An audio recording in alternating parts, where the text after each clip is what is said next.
అప్పుల బాధలు వెంటాడుతున్నాయా? అయితే 6 జేవిఆర్ వారి జాతిరత్నాలు ధరించండి. హాయ్, వెల్కమ్ టు మనం టీవీ. నేను మీ మనోజ్. ఆస్ట్రేలియాలో ఉన్న ఇండియన్స్ ఎవరైతే ఉన్నారో వాళ్ళందరూ వెళ్ళిపోవాలంటూ కూడా దాదాపుగా సిడ్నీ ఇంకా మెల్బోర్న్ వంటి ప్రముఖ నగరాల్లో 20,000 మంది పౌరులు బయటకు వచ్చి ఆందోళన చేసిన పరిస్థితి. వెంటనే మీ ఇండియా వాళ్ళు ఎవరైతే ఉన్నారో వాళ్ళంతా వెళ్ళిపోండి అంటూ కూడా వాళ్ళు చాలా గట్టిగా మాట్లాడుతున్నారు. ఎందుకు ఏంటి అని చిన్న విశ్లేషణ చేస్తే బయటకు వచ్చింది ఏంటంటే, వాళ్ళకంట మన ఇండియన్స్ అక్కడికి వెళ్ళి వాళ్ళ జాబ్లు వాళ్ళు రిస్క్లో పట్టడం వాళ్ళకి ఇబ్బంది అవుతుందంట. అండ్ ఇండియన్స్ సంబంధించిన పండుగలు ఏవైతే ఉంటాయో వాళ్ళు అక్కడ ఎవరికి ఇబ్బంది లేకుండా గల్లీల్లో ఏదో చిన్న చిన్నగా మెల్లమెల్లగా చేసుకోవడం వాళ్ళకి నచ్చట్లేదంట. అండ్ మూడోది, అక్కడున్న ఇండియన్స్ వల్ల, ఏదైతే ఆస్ట్రేలియాలో ఉన్న ఇండియన్స్ వల్ల వాళ్ళకి హెల్త్ ఇష్యూస్ వస్తున్నాయంట. అండ్ ఇంకా ఇలాంటి చిన్న చిన్న రీజన్స్ చాలా చెప్తున్నారు. సో ఇవన్నీ పక్కన పెడితే అసలు ఇలాంటి జాత్యహంకార భావం అనేది ఎందుకు వస్తుందనే దానికి ఒకటే ఒకటి. సో భారత మూలాలు ఉన్న వ్యక్తులు ఎక్కడున్నా సరే చాలా కష్టపడతారు. బేసిక్గా కొంచెం ఒక 10,000 20,000 తక్కువకైనా సరే శాలరీకైనా సరే వీళ్ళు వర్క్ చేస్తారు. వీళ్ళు ప్రూవ్ చేసుకొని మార్కెట్లో ఎదుగుతారు, మార్కెట్లో నుంచుంటారు. ఎదుటి వాళ్ళు నిజంగా అంటే ఒక వరల్డ్ వైడ్గా ఒక 10 కంట్రీస్ తీసుకొని ఆ 10 కంట్రీస్లో ఒక ఇండియా వాడు ఉన్నాడు అనుకోండి. ఆ ఇండియా వాడు అక్కడ ఉన్న ఎంప్లాయర్ దగ్గర ఎట్టి పరిస్థితుల్లో ఒక మంచి మార్క్ తెచ్చుకునే ప్రయత్నం చేస్తాడు. బాస్ని ఇంప్రెస్ చేస్తేనే కదా బేసిక్గా ఏ ఎంప్లాయీ అయినా నిలబడగలిగేది. సో ఆబ్వియస్లీ ఇండియన్ అదే చేస్తాడు. సో అలా పైకి వస్తాడు. అండ్ ఇంకొకటి ఏంటంటే, ఇంకో స్కిల్ ఏముంటుందంటే ఎక్కువ ఇండియన్స్లో, ఇక్కడ మన దగ్గర ఉన్న మ్యాథమెటిక్స్ కావచ్చు, సైన్స్ కావచ్చు, దీని పరంగా మన దగ్గర స్టాండర్డ్స్ గట్టిగా ఉంటాయి. సో ఇలాంటి ఎగ్జాంపుల్స్ ఎందుకు చెప్తున్నానంటే, ఇప్పుడు గూగుల్ కావచ్చు, మైక్రోసాఫ్ట్ కావచ్చు, దీని సీఈఓలు, ఈ 2 కంపెనీల సీఈఓలు కూడా మన ఇండియన్ మూలాలు ఉన్న వ్యక్తులే. సో అంటే మనం ఎంత స్టాండర్డ్గా ఉంటామో, ఎంత ఇదిగా ఉంటామో, బయటికి వెళ్ళాక మన టాలెంట్ అనేది ప్రూవ్ చేసుకోవడం కోసం ఎంత కష్టపడతామో, సో ఆ నైజం ఎక్కువగా భారతీయుల్లో ఉంటుంది. మిగతా కంట్రీస్లో వాళ్ళకి ఎలా ఉంటుందంటే, ఎంతవరకు ఏదో షోప్ టప్ చేయాలి, వీకెండ్ వస్తే చిల్ అవ్వాలి, అంతవరకే ఉంటారు. కానీ మన భారతీయులు మాత్రమే కొంచెం కష్టపడి, సో మీరు ఇండియన్సో నేను ఇండియనో అని చెప్పట్లేదు, బేసిక్గా ఇవన్నీ ఫ్యాక్ట్స్ మనం మాట్లాడుకుంటే. సో కట్ చేస్తే ఏంటంటే, ఇప్పుడు ఎందుకు ఆస్ట్రేలియాలో ఉన్న ఇండియన్స్ని పంపించేయాలనుకుంటున్నారు అంటే, నిజంగా ఇప్పుడు ఏదైతే రీసెంట్గా జరిగిన ట్రంప్ కొన్ని నిర్ణయాలు తీసుకున్నాడు, వరల్డ్ వైడ్గా ఇంపాక్ట్ చూపించే డెసిషన్స్ తీసుకున్నాడు. ఇటు ఫినాన్షియల్గా, ఇటు మెడికల్ పరంగా, ఇంకా చాలా రంగాల్లో చాలా కేటగిరీస్ని టచ్ చేస్తూ ట్రంప్ తీసుకున్న డెసిషన్స్ ఇప్పుడు అమెరికాకి నిజంగా శత్రువులు అయిపోయాయి. ఎందుకంటే దాదాపుగా 2025 జనవరి వరకు 5,30,00,000 మంది అమెరికాలో ఉంటే, ఆ తర్వాత రీసెంట్గా ఆగస్టు నెలలో వచ్చిన డేటా ప్రకారం దాదాపుగా 35,00,000 మంది అమెరికాను వదిలిపెట్టి ఇంకా ఇండియా కావచ్చు, స్వస్థలానికి కావచ్చు, లేదంటే యూరోపియన్ కంట్రీస్ కావచ్చు, కెనడా కావచ్చు, ఆస్ట్రేలియా కావచ్చు, ఇలా కొన్ని కంట్రీస్కి వెళ్ళి సెట్ అయ్యారు. ఎక్కడ దొరకని వాళ్ళు ఇండియాకి వచ్చి సెట్ అయ్యారు. సో ఇప్పుడు అక్కడ ఏదైతే ట్రంప్ తీసుకున్న నిర్ణయాలు కొన్ని ఉన్నాయో, ఎందుకంటే ఆయన బేసిక్గా వలసదారుల్ని ఇబ్బంది పెట్టాలనే ఒక డెసిషన్తోనే మన అమెరికా సంపదను వీళ్ళంతా కొల్లగొడుతున్నారు.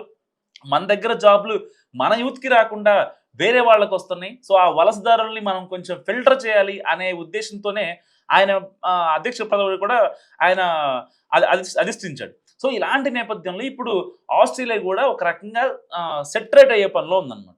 ఒకవేళ పొరపాటున మనం అమెరికా లాగా ఎలర్ట్ అవ్వకపోతే, రేపొద్దున ఇండియన్స్ కావచ్చు, లేకపోతే వరల్డ్ వైడ్ కంట్రీస్ మొత్తం వలసదారులు మొత్తం ఆస్ట్రేలియాలో పడితే ఇక్కడ ఉన్న యువతకు ఎలాంటి జాబ్లు ఉండవు. సో మొత్తం వాళ్ళే చూసుకుంటారు. ఇక్కడ రెవెన్యూ మొత్తం వాళ్ళు తీసుకెళ్ళిపోతారు, ప్రపంచ దేశాలకు వెళ్ళిపోతుంది, మన ఇక్కడ ఉన్న వాళ్ళకి ఏమి ఉండదు.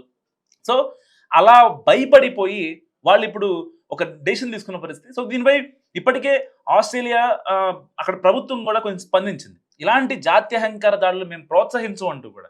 కానీ నిజంగా ఇక్కడ ద్వంద్వ వైఖరి వహిస్తుంది ఆస్ట్రేలియన్ ప్రభుత్వం. ఎందుకు ఆ మాట అంటున్నానంటే, ఒక్క మాట చెప్తా.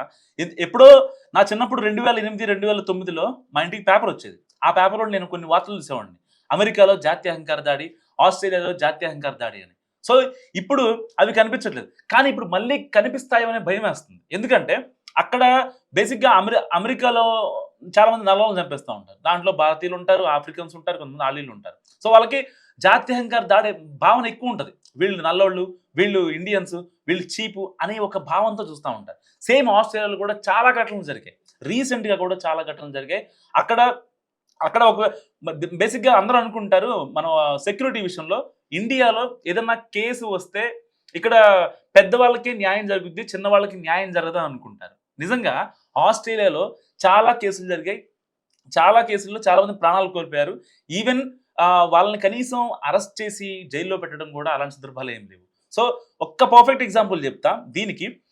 ఏదైతే అంటే లైక్ ఓన్లీ ఆస్ట్రేలియన్ కాదు, ఓన్లీ అమెరికా అని కాదు, యూరోపియన్ కంట్రీస్ అని కాదు, చాలా దేశాల్లో భారతీయుల్ని ఎవరన్నా చంపేశారు అంటే వాళ్ళని జైల్లో పెట్టి వాళ్ళకి జైలు శిక్ష చట్టపరంగా, అది ఏ ప్రభుత్వాన్ని కానివచ్చు, ఏ దేశాన్ని కావచ్చు, వాళ్ళకంటూ ఒక చట్టం ఉంటుంది కదా, ఆ చట్టం ప్రకారం శిక్ష పడిన దాఖలాలు అసలు లేనే లేవు. నిజం చెప్తున్నా. అండ్ ఇంకోటి ఏంటంటే భారతదేశం ఎంత స్ట్రిక్ట్గా ఉంటుందో చెప్తా. జపాన్ నుంచి యూపీకి 2 టూరిస్టులు వచ్చారు. అయితే ఒక లేడీ, ఒక అబ్బాయి. అయితే వీళ్ళిద్దరూ ఒక యూటర్న్ తీసుకుంటున్నారు. యూటర్న్ తీసుకోగానే పోలీసులు కనిపించారు. వాళ్ళేమీ కానిస్టేబుల్ కాదు, కొంచెం పెద్ద స్థాయి అధికారులు. ఆ పెద్ద స్థాయి అధికారులు ఏం చేశారంటే వీళ్ళని డబ్బులు అడిగారు, లంచం అడిగారు. లంచం తీసుకున్నారు, బాగానే ఉంది. అది వీడియో తీసిన ఆ అబ్బాయి ట్విట్టర్లో పోస్ట్ చేశాడు. వెంటనే ఇట్లా నా దగ్గర ఇండియన్ కాప్స్ నా దగ్గర లంచం తీసుకున్నారని పోస్ట్ చేస్తే వెంటనే యూపీ హయ్యర్ ఆఫీషియల్స్ ఎవరైతే ఉంటారో వాళ్ళు వెంటనే అలర్ట్ అయ్యి వాళ్ళ ముగ్గురిని, డ్యూటీలో ఉన్న ముగ్గురిని కూడా సస్పెండ్ చేసిన పరిస్థితి. ఇలాంటి ఘటన నిజం చెప్తున్నా ఇప్పటిదాకా నేనైతే వినలేదు. మరి మీరు ఏదైనా వినుంటే నాకు మస్ట్గా కామెంట్ రూపంలో చెప్పండి. సో అంత స్ట్రిక్ట్గా ఉంటుంది ఇండియా. మరి ఎందుకు ఆస్ట్రేలియా వాళ్ళు కావచ్చు, ఇక్కడ యూరోపియన్ కంట్రీస్ కావచ్చు, కెనడా కావచ్చు, అమెరికా కావచ్చు, వాళ్ళు ఎందుకు వెళ్ళిపోమంటారు ఇండియన్స్ని? ఎందుకు వెళ్ళిపోవాలి అసలు? నిజంగా మన దగ్గర ఆ కమ్యూనికేషన్, ఆ టాలెంట్ ఉంటే మన తప్ప ఎక్కడికి వెళ్ళినా, ఏ కంట్రీకి వెళ్ళినా ఇండియన్స్ పక్కా ఉంటారు.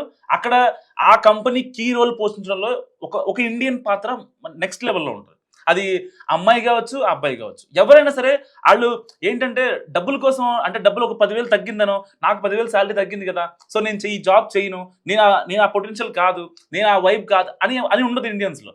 ఎట్టి పరిస్థితుల్లో వాళ్ళు ఆ జాబ్ చేస్తారు, అక్కడ ఎంప్లాయర్ని సాటిస్ఫై చేస్తారు, అంటే వర్క్ పరంగా. సో దాని ద్వారా వాళ్ళు డబ్బులు గెయిన్ చేస్తారు. సో వాళ్ళ ఎఫర్ట్స్ ఉన్నాయి కాబట్టే కదా ఎంప్లాయర్ ఎవరైనా వింటారు.